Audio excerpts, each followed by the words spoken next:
الحمد للہ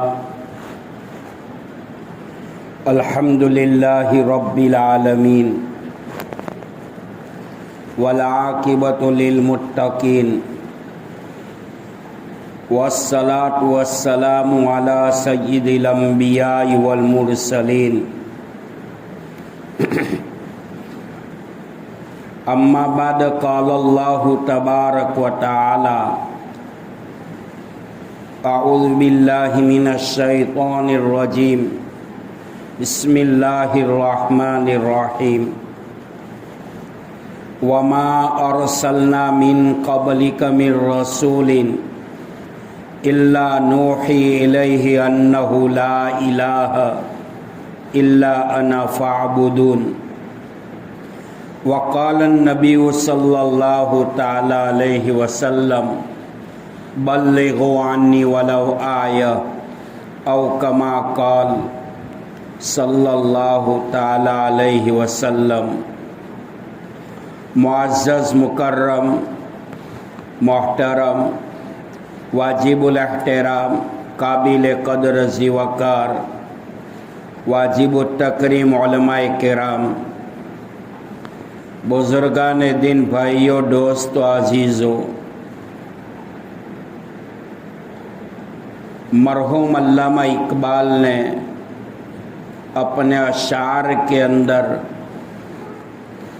امت محمدیہ صلی اللہ تعالی علیہ وسلم کو جھنجھوڑا ہے کہ اقبال مسائل جب نہ رہا، رکھے یہ قدم جس منزل میں اشجار سے سایہ دور ہوا، چشموں نے ابلنا چھوڑ دیا، اللہ کی راہ اب تک ہے کھلی، آثار و نیشا سب قائم ہے، اللہ کے بندوں نے اس راہ پہ چلنا چھوڑ دیا۔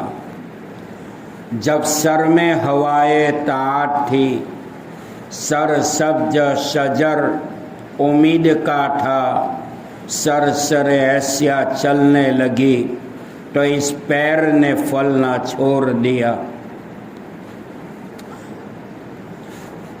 کائنات کی ابتدائے پیدائش سے لے کر آج تک عادت اللہ یہ جاری رہی، اللہ کی عادت یہ رہی، اللہ کا اصول یہ رہا کہ جب جب دنیا میں فسادات ظاہر ہوئے، دنیا میں تاریکی بڑھی، ظلم زیادتی نے جب اپنا تشدد جمایا، تو دنیا کی اصلاح کے لیے اور دنیا میں امن و امان، سکون، سلامتی، عافیت کی فضائیں ہموار کرنے کے لیے اللہ تعالیٰ نے اپنی خود برگزیدہ شخصیات کو، جن کو اہل دنیا حضرات انبیاء علیہم السلام کے نام سے یاد کرتی ہے، اللہ تعالیٰ نے حضرات انبیاء علیہم السلام کے سلسلے کو کائنات میں مبعوث فرمایا تاکہ دنیا میں بسنے والے انسانوں کو صحیح عقائد، اعمال فاضلہ، اخلاق حسنہ سے امت کو روشناس کرائے اور نسل انسانیت کو تباہی بربادی کی گراوٹ کی پستیوں کے گرہوں سے نکال کر اس امت کو، اپنی امتوں کو بام عروج پر پہنچائے۔ کائنات میں جتنے بھی حضرات انبیاء علیہ السلام من جانب اللہ آئے ہیں، ہر نبی نے اپنی امت کے اندر توحید کا، ایمان کا مضمون رکھا، اپنی امت کو صراط مستقیم پر لانے کے لیے جد و جہد محنت کی، امت کو گناہوں سے بچایا، امت کو کفر سے بچایا ہے، امت کو شرک سے بچایا ہے، اپنی امت کو شرک اکبر، شرک اصغر سے، شرک جلی اور شرک خفی سے بچایا ہے، اپنی امتوں کو جہنم والے راستوں سے بچایا ہے، اپنی امتوں کو صراط مستقیم پر، جنت والے راستے پر گامزن کیا ہے۔ یہ ہمارا ایمان ہے۔ آواز ذرا ڈھیل ہو گئی۔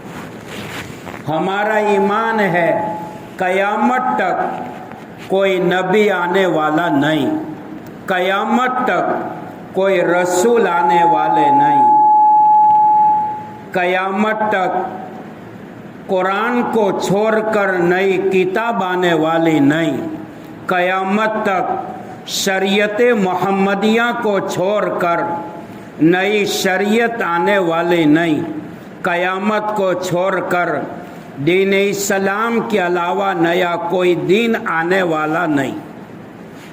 اب جو ہے اسی کے اوپر دنیا کا اختتام ہے۔ قیامت حدیث میں آپ نے فرمایا انا خاتم النبیین لا نبی بعدی، میں آخری نبی ہوں، میرے بعد کوئی نبی نہیں۔ اگر نبوت کا دعویٰ کرے تو وہ کذاب ہے، وہ جھوٹا ہے، واصل جہنم ہے۔ بھائیو، حدیث پاک میں رحمت دو عالم صلی اللہ علیہ وسلم نے ارشاد فرمایا قوم بنی اسرائیل 72 فرقوں میں بٹ گئی، میرے امت کے 73 فرقے ہوں گے۔